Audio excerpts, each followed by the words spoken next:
बिस्मिल्लाहिर्रहमानिर्रहीम। अस्सलाम वालेकुम। मैं हूं बुशरा सिद्दीकी और आप देख रहे हैं मेरा यूट्यूब और फेसबुक चैनल। 2 दिन पहले मियां नवाज शरीफ ने एक तकरीब से खिताब किया।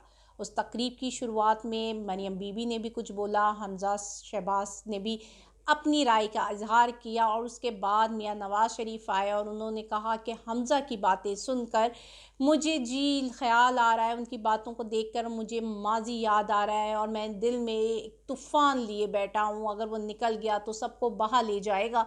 इस तरह की उनकी तकरीर थी और फिर उन्होंने वो जो चीखते रहते थे, मुझे क्यों निकाला, उसका भी जवाब दिया गया। आप देखें कि ये 2 दिन से जिसे कहते हैं ना टॉक ऑफ द टाउन बनी हुई है, हर मुबाहिसे में शामिल है। लोग इसके बारे में काफ़ी डिस्कशन कर रहे हैं। हमारा चाहे प्रिंट मीडिया हो, सोशल मीडिया हो या इलेक्ट्रॉनिक मीडिया हो, इस पर पूरे पूरे प्रोग्राम किए जा रहे हैं। मैंने भी उनकी पूरी तकरीर सुनी भी और पढ़ी भी। उस पर जो उन्होंने कुछ बातें की तो मुझे समझ नहीं आ रहा था, मियाँ साहब अपने दौर की बात कर रहे हैं, इमरान खान की दौर की बात कर रहे हैं, या मियाँ साहब ख़ुद को इमरान खान समझकर वो सारी चीज़ें जो इमरान खान के दौर में थी वो अपना क्रेडिट ले रहे हैं। सबसे पहले जो मैं बात करना चाहूँगी, उन्होंने बात की एहतिसाब की। उन्होंने कहा एहतिसाब होना चाहिए, हमें शक्लें याद है, ये सिस्टम है, ये सिस्टम कब बदलेगा? तो क्या ये सिस्टम आप बदलने देंगे? क्योंकि इस सिस्टम से सबसे ज़्यादा फ़ायदा तो पीएमएल-एन ने ही उठाया है, चाहे वो एनआरओ 1 हो, जिसके तहत आप मुल्क छोड़कर चले गए थे सऊदी अरब और आप कहते रहे मैंने कोई मुआहिदा नहीं किया और बाद में पता चला कि आप मुआहिदा करके गए थे। या फिर वो एनआरओ 2 हो जिसमें आपके तमाम पीएमएल-एन पीपल्स पार्टी के तमाम जितने भी लोग थे जो कि करप्शन में इन्वॉल्व थे, जिनके ऊपर नैब में केसेस चल रहे थे, वो एकदम ख़त्म हो जाते हैं। तो आप लोग एहतसाब की बात कैसे कर सकते हैं जबकि एनआरओ 2 आपके दौर में दिया गया? पीडीएम जिसको लीड आप कर रहे थे क्योंकि प्राइम मिनिस्टर आप में से था। फिर उसके बाद आपने बात की कि जी इन लोगों का एहतसाब होना चाहिए जिन्होंने मुझे निकाला, चाहे वो बाजवा हो, चाहे वो फैज़ हो, चाहे वो एजाजुल हसन हो। आपने आसिफ सईद खोसा का भी नाम लिया, साकिब निसार के बारे में भी आपने यही बातें कही। तो बात यह है कि जनरल बाजवा को एक्सटेंशन आप लोगों ने दिलवाई, चाहे इमरान खान का दौर था, आप वोट ना करते, लेकिन आप ही का एक बंदा राना सनाउल्लाह कहता है कि बाजवा के एक्सटेंड करने के लिए, उसको एक्सटेंशन दिलवाने के लिए एक पीछे एक हिकमत अमली थी और हिकमत अमली ये थी कि इमरान खान की जो हुकूमत है उसको ख़त्म किया जाए। इसके बाद आपने जजेस पर भी उंगलियां उठाई, तो वो जजेस जिस पर आप कह रहे हैं वो कैसे फ़ैसला कर सकते हैं? आपने कहा 24 करोड़ लोगों के मैंडेट की हुकूमत 4 जजों ने चलती फिरती कर दी है। तो यही बात है, आप कौन सी हुकूमत की बात करें? क्या 2021 में 9 अप्रैल की रात को ये कुछ सब कुछ इमरान खान के साथ आप लोगों ने नहीं किया? 24 करोड़ लोगों की मैंडेट वाली हुकूमत, वज़ीर आज़म को आप लोगों ने ख़रीदो फ़रोख्त का बाज़ार गर्म करके अदम इत्मीनान लाते हैं और उसके बाद उसको इंडोर्स करते हैं जजेस रात के 12 बजे अदालतें खोलकर। तो आप किस बात का रोना रो रहे हैं? अगर आपको लगता है कि आपके साथ ये सब कुछ गलत हुआ था तो क्या इसका रिपीट टेलीकास्ट इमरान खान के साथ आप करवाते? आपने वही कुछ, अगर आप मान लेते हैं आपके साथ कि आपके साथ ज्यादती हुई और ये जजेस आ गए उन्होंने गलत फैसला दे दिया, तो क्या वो आपकी हुकूमत जो कि 24 करोड़ लोगों का मैंडेट थी चलती कर दी? तो क्या आप ये नहीं कहेंगे कि इमरान खान की 24 करोड़ की हुकूमत को आपने जजेस ने ख़रीदो फरोख्त करके सब ने मिलकर, चाहे उसमें साइफर आप कर लें, इंटरनेशनल मीडिया वो इंटरनेशनल हाथ लेकर आ जाएं या किसी और का जिनके नाम आपने लिए, बाजवा, फैज़, उन सब का नाम लिया, तो क्या आप सब ने मिलकर 24 करोड़ लोगों के मैंडेट पे डाका नहीं मारा था उस वक्त? आज आप रो रहे हैं, आप बात कर रहे हैं कि पाकिस्तान की चलती फिरती इकोनॉमी को आप लोगों ने तबाह कर दिया। तो पाकिस्तान की चलती फिरती इकोनॉमी, जब आप इकोनॉमिक सर्वे पढ़ते हैं, जब आप मूडी का सर्वे पढ़ते हैं और चाहे जितने भी सर्वेज इंटरनेशनली या लोकल सर्वेज पढ़ते हैं, तो उनमें ये कहा जाता है कि 2022 में हमारा जीडीपी यानी कि पाकिस्तान 6% के हिसाब से ग्रो कर रहा था। उसमें यह भी बताया जाता है कि हमारी एक्सपोर्ट 31 बिलियन के हिसाब से ऊपर बढ़ गई थी, बढ़ी थी। उसमें यह भी बताया गया है कि हमारे एफबीआर में 6 ट्रिलियन रुपीस का इजाफा हुआ था कलेक्शन में, टैक्स कलेक्शन में। तो फिर चलती फिरती इकोनॉमी को, अच्छी खासी जाती इकोनॉमी जो बढ़ रही थी, ग्रो कर रही थी, उसको किसने नुकसान पहुंचाया, किसने डिफ़ॉल्ट के किनारे में खड़ा किया? क्या जो इकोनॉमी 6% पे जा रही हो वो डिफ़ॉल्ट इकोनॉमी होती है? वो इकोनॉमी जिसके फॉरेन रेमिटेंसेस बढ़ रहे हों और आपके अपने मिनिस्टर्स, चाहे वो मिफ्ता हो या कोई दूसरा हो, वो मान रहे हो कि हाँ जी इनके उसमें फॉरेन रेमिटेंसेस बढ़ी थी, वो ये मान रहे हो कि एक्सपोर्ट बढ़ी थी। जिस मुल्क की एक्सपोर्ट बढ़ती है वो कैसे डिफ़ॉल्ट कर सकता है? पैसे तो आ रहे होते हैं, तो फिर वो कैसे डिफ़ॉल्ट कर सकता है? तो फिर मुझे बताएं कि चलती फिरती अच्छी खासी हुकूमत जिसकी इकोनॉमी ग्रो कर रही थी, उसको आपने खुड्डे लाइन लगा दिया, उसको आपने गिरा दिया और उस मुल्क को डिफ़ॉल्ट के किनारे ले आए। तो कौन लाया? आप लोग लाए थे।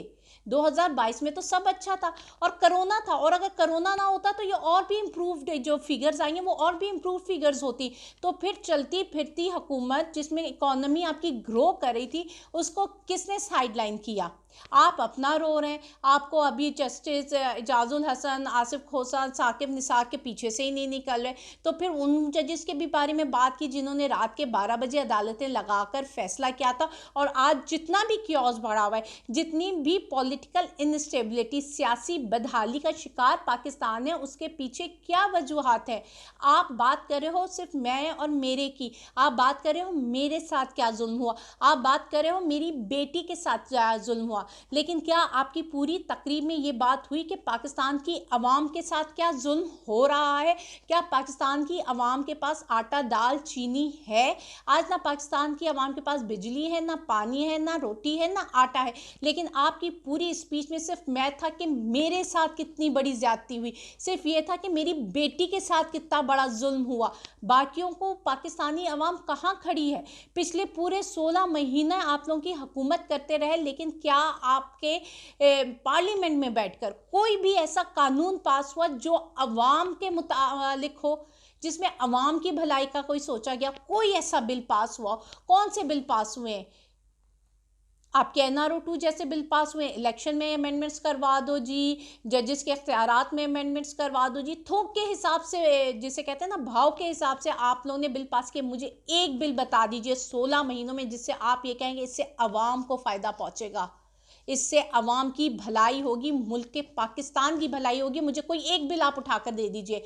आपकी हुकूमत थी, शहबाज शरीफ आपका भाई है, PMLN का सदर है अभी, वो उसकी हुकूमत थी। तो वो आपने जो सारी तकरीर की है उसमें मुझे ऐसा लग रहा था कि आप जो तरक्की की बातें कर रहे हैं वो आप इमरान खान के टेन्योर की बातें बता रहे हैं हमें। आप जो बता रहे हैं कि जी निकाला कैसे गया 24 करोड़ मैंडेट को, तो रिजीम चेंज आप इमरान खान के बारे में बता रहे हैं किस तरह रिजीम चेंज हुआ और इससे मुल्क की इकोनॉमी को नुकसान हुआ है। आपने एग्जाम्पल्स दे रहे हैं इंडिया की, तो इंडिया से की क्या एग्जाम्पल दें? इंडिया का तो जिसे कहते हैं ना आप यार हैं, इंडिया के लोगों ने आपके बारे में नारे लगाए हुए हैं कि इंडिया का जो यार है, तो आप तो इंडिया के यार हैं।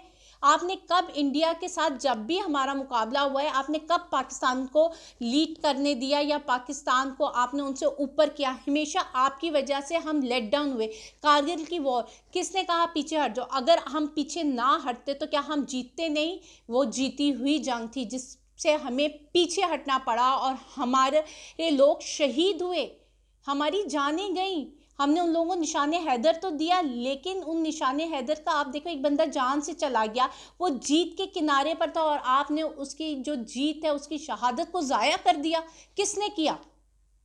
आप मुंबई हमले की बात करते हैं, आप सबसे पहले थे जिसने कहा कि जी मुंबई हमले में पाकिस्तान शामिल है। तो लेट डाउन तो आपने हमेशा पाकिस्तान को किया। वो आपका दोस्त जंडाल जो कि आपकी नवासी की शादी में आता है, उसके बारे में रिपोर्ट्स हैं कि वो रॉ का एजेंट है।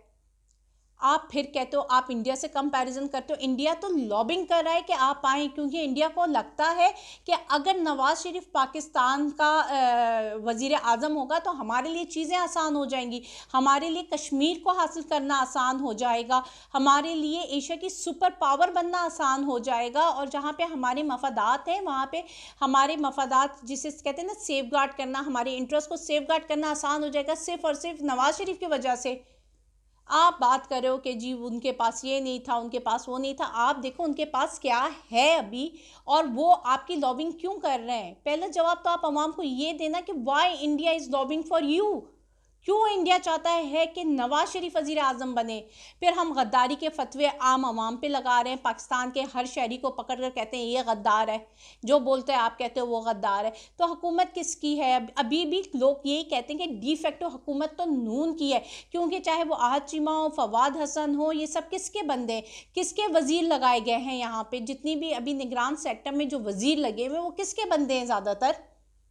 तो लोग तो अभी भी कह रहे हैं कि ये जी हुकूमत तो नवाज शरीफ की कठपुतलियां, तो नवाज शरीफ की, तो आप फिर किस लिए रोना रो रहे हो? और रोना भी सिर्फ अपनी ज़ात का, अपने लिए। मुल्क के लिए कौन रोएगा? आप लोग कब रोएंगे? दूसरी तरफ जी यहाँ के जो वज़ीर इत्तलात साहब है, उन्होंने एक बात आपके बारे में कही, वो ये कह रहे हैं कि जी ये कयास सराई होगी, मुझे नहीं पता कि जी नवाज शरीफ आते हैं तो वो लाहौर हाई कोर्ट से ज़मानत लेते हैं या इस्लामाबाद हाई कोर्ट से। आप कानून की, सबकी इतनी बातें मानते हैं, तो फिर आप आए ना, अपने आप को सरेंडर करें। आप क्यों नहीं सरेंडर करने के लिए तैयार? अब ऐसा तो नहीं है आपकी तबीयत नहीं ठीक, अगर आपकी तबीयत नहीं ठीक होती तो क्या आप दुबई जाया करते? आपकी तबीयत नहीं सही होती तो क्या आप सऊदी अरब के दौरे करते या स्विट्ज़रलैंड या यूरोप घूमने जा रहे होते? तबीयत ठीक है, भले चंगे हैं आप, तभी तो घूम रहे हैं, बातें कर रहे हैं, खिताब कर रहे हैं, मैकडॉनल्ड खा रहे हैं, KFC खा रहे हैं। ऐसे तो नहीं खा रहे। जिसकी तबीयत ख़राब होती है यार, वो तो परहेज़ी खाना खाता है। और हमने इतने 16 महीनों में आपको परहेज़ी खाना खाते तो नहीं देखा। सिर्फ खाबे बड़े-बड़े मैकडॉनल्ड के डब्बे आपके सामने होते हैं, KFC के डब्बे आपके सामने हो रहे होते हैं, आप वो खा रहे होते हो। आप कहते हो कि मेरी तबीयत नहीं सही है, तो पाकिस्तान आते हुए आपकी तबीयत सही ख़राब हो जाती है। फिर आप ये देखें कि आपको जितनी सज़ा मिली थी, आप कहते हैं कि हमने सहे, आपने क्या सहा है? सज़ा मिली 6 हफ्ता, तो आप जेल में रहे नहीं, आपने 50 रुपए का स्टैम्प पेपर साइन करवा कर आप चले गए। तो 6 हफ्ते, 6 महीने तो आप लोग जेल में काट ही नहीं सकते हो। आप बड़े-बड़े दावे करते हो, आप बड़ी-बड़ी बातें करते हो। तो आपकी बातें हम लेंगे, हम इंडोर्स भी करेंगे, हम सुनेंगे भी, जब उसमें पाकिस्तान के बारे में बात की जाएगी, जिसमें अवाम के बारे में बात की जाएगी, जिसमें मुल्क की सलामती की बात की जाएगी। ये नहीं कि सिर्फ मैं निकल जाओ। अवाम तंग आ गई इस अशरफिया से। वो अशरफिया जिसको अपने आगे किसी और की सुनाई नहीं देती है, वो अशरफिया जो अपने आगे किसी और को देख ही नहीं पाती है। लोग भूख से मर रहे हैं और यहाँ पे खुदकुशियाँ हो रही हैं नवाज शरीफ साहब, और आपके लिए यहाँ पे इस्तकबाल की तैयारियाँ हो रही हैं। जी मीनार पाकिस्तान में आप जलसा करेंगे, कितने लोग आएंगे? आपको भी पता है कि लोग नहीं आएंगे। तो आप लोगों को और अपने आप को फूल करना और बेवकूफ़ बनाना छोड़ें। लोग आपका साथ उस वक्त देंगे जब आप लोगों का साथ देंगे। क्या आप लोगों का साथ देने के लिए तैयार हैं? अल्लाह हाफ़िज़।